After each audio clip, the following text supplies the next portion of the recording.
Chers amis, bonjour, bienvenue dans ce Good Morning Market du 14 octobre, j'espère que vous allez bien. Pas mal de tensions sur les marchés, on va analyser ça aujourd'hui. Ça pourrait chauffer, on en parlera durant cette émission, on va voir ça ensemble. Alors, côté géopolitique, tout va bien. Trump, donc je vous le disais la semaine dernière, a trouvé un accord avec tout le monde, paix pour 2025 au Moyen-Orient et pour le futur.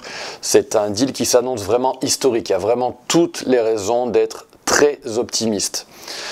Il s'est passé pas mal de choses, notamment depuis vendredi. Alors, vendredi, Trump a posté ceci sur Truth Social, je ne vais pas entrer dans les détails, mais grosso modo, il s'attaque ou il contre-attaque la Chine, et donc on se dit, ok, la guerre commerciale repart de plein fouet. Juste derrière, c'était ce week-end. Trump envoie un message sur Truth Social pour dire... vous inquiétez pas pour la Chine, le président Xi a eu un mauvais moment, passager, tout va s'arranger, côté guerre commerciale. Et il réagit parce que le S&P 500 se prend une gamelle de 3,5%, donc ça c'était vendredi. Et puis on se dit, ok, les traders se disent, ok, ça va être encore un taco trade. Un taco trade, c'est un Trump always chickens out trade, c'est quand Trump revient sur ses décisions, revient un peu sur son agressivité, et du coup ça se transforme en opportunité pour la bourse. Malheureusement, ça pourrait ne pas être le cas. Alors le temps va nous le dire, il va falloir être un petit peu patient, mais on va analyser ça aujourd'hui. Alors, on a également le gold actuellement qui est en tension, il est en train de casser un support à 4105 $, après avoir reflué de son plus haut historique à 4180 $. Ça, on en parlera demain du gold. On a basculé dans le Fear and Greed Index dans la case Fear. On est donc descendu, on a cassé un support ici dans le CNN Fear and Greed Index en bleu. On a vécu tout ça ensemble sur ma page X, mon compte c'est AntoineXTB. Souvenez-vous, je vous montrais ce biseau haussier et je vous disais attention, le Nasdaq atteint sa cible en hebdomadaire. Les mauvaises nouvelles pourraient être sanctionnées par le S&P. Et on a évolué dans ce biseau. Et puis avec le post de Trump, donc, eh bien on l'a cassé à la baisse et ça a été sanglant, 3,5% de baisse dans le S&P vendredi. Alors les journées de vendredi sont très très piégeuses parce qu'il y a peu de volume, il y a un petit peu moins d'activité et donc voilà, ça n'a pas raté, on est descendu assez fortement et le VIX a, je vous le disais, cassé sa barrière des 19, c'était un niveau que je surveillais attentivement. Alors, on va basculer sur Xstation et on va analyser tout ça, car ce qui contrôle les prix, évidemment, c'est les maths, pas les news. Tout ce dont je vous ai parlé jusqu'à présent, ce sont des prétextes, c'est du bruit avec ces posts de Trump, etc. On va s'attacher aux maths. Avant toute chose, côté calendrier du jour, on a Powell qui parle à 18h20, donc ça pourrait être aussi un prétexte pour faire bouger les marchés à suivre. Alors... qu'est-ce qu'un mouvement mesuré haussier, chers amis? Eh bien, les algo traders, les traders institutionnels sont comme nous, ils adorent les soldes et ils aiment quand on retrace de 50% ou de 61,8%. Ce sont les niveaux de support auxquels les algos achètent massivement. Et donc ils achètent au retracement de 50%, au retracement des 61,8% de Fibonacci pour cibler le retracement négatif des 23,6% dans tous les instruments, sur toutes les périodes.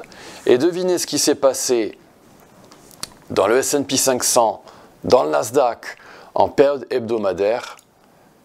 Eh bien regardez ça.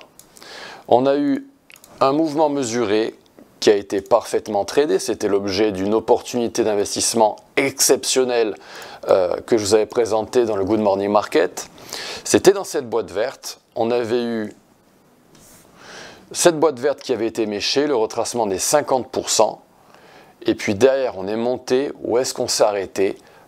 On a été jusqu'à la cible des 23,6% négatifs à 6795 points, et on a eu la gamelle. Donc, avec le post de Trump, avec ce biseau haussier en période très courte, en H4, qui a cédé à la baisse, d'où cette bougie rouge.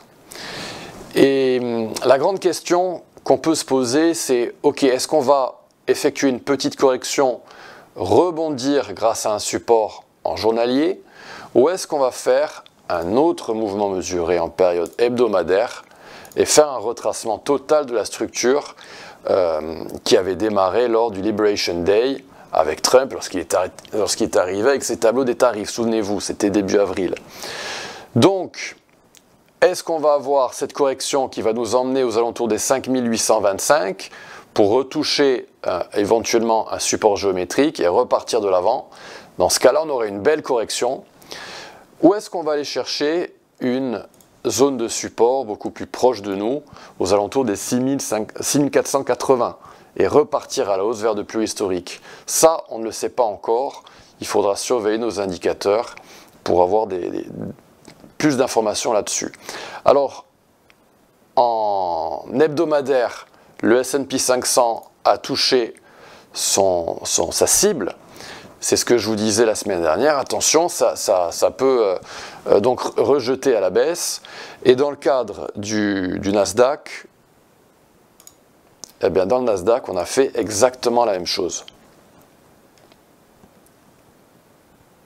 Donc mouvement mesuré haussier, on mèche le retracement des 50% à 16 402 et on atteint la cible des 25 111 points dans le Nasdaq, cible hebdomadaire. Donc vous voyez que les planètes sont alignées entre le Nasdaq et le S&P. Elles sont également vis-à-vis de Google, TSM, Avgo, LRCX. Donc les trois dernières actions que je vous ai mentionnées sont des semi-conducteurs. On a également Microsoft qui a vraiment frôlé sa cible. Donc on peut considérer qu'il l'a atteinte. Donc ça fait quand même beaucoup de méga caps qui atteignent leur cible. Ça n'a pas été le cas d'NVIDIA. C'est pour ça que peut-être qu'on va avoir juste une petite correction avant d'aller vers la cible d'NVIDIA et par la suite avoir ce retracement total de la structure aussi bien dans le S&P que dans le Nasdaq.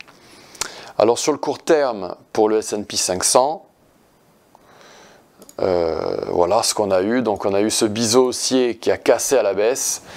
Et là, mauvaise nouvelle, pour l'instant on est en train de manquer ce rebond à partir d'une golden zone en période courte. Alors regardez ce qui s'est passé en période courte. On a eu ce dump dans le S&P 500. On a eu une opportunité de short dans le S&P 500, dans cette boîte rouge située entre le retracement des 50% et la golden zone. Opposé donc, on rejette à la baisse. Opportunité pour ceux qui veulent acheter le creux, elle se trouve ici, à la golden zone, à 6640. On y est actuellement à la golden zone. On tombe franchement, il va falloir réagir dans le S&P 500 dans les prochaines heures pour que cette golden zone tienne et qu'on aille chercher la cible des 6748 pour casser la golden zone opposée, la résistance des 6735. Donc je vous dis, il y a beaucoup de suspense, surtout qu'en plus, vous avez le gold actuellement qui décroche un peu, et le dollar pour l'instant qui est calme. Mais si le dollar se réveillait, ça pourrait chauffer dans les indices, dans les actifs risqués. Et vous avez également la même configuration dans Bitcoin. Alors la bonne nouvelle, c'est que dans les contrats futures, on n'est pas du tout à la golden zone, on est beaucoup plus haut, car sur Xstation, on n'a pas effectué une mèche aussi spectaculaire que dans d'autres actifs, dans d'autres instruments du S&P 500. Donc vraiment jouer avec d'autres instruments que l'US 500 sur Xstation pour évaluer le niveau de support qui doit tenir pour entrer en position. Qu'est-ce que je voulais vous dire d'autre, chers amis? Il y a LVMH qui annonce les résultats après la clôture de Paris, donc à 18 h. Et on a également les banques américaines qui annonceront leurs résultats après la clôture à Wall Street. Donc ce sera après 20 h heure française. Voilà, chers amis, ce que je pouvais vous dire. Ça pourrait chauffer, mais attention, ces marchés sont forts, on le répète. Il faut que cette golden zone tienne en H4 dans le S&P 500 et dans le Nasdaq. Quant à moi, je vous donne rendez-vous demain pour un autre Good Morning Market. Je vous souhaite une belle journée. Merci de liker cette vidéo et de la partager avec des amis. À bientôt. Au revoir.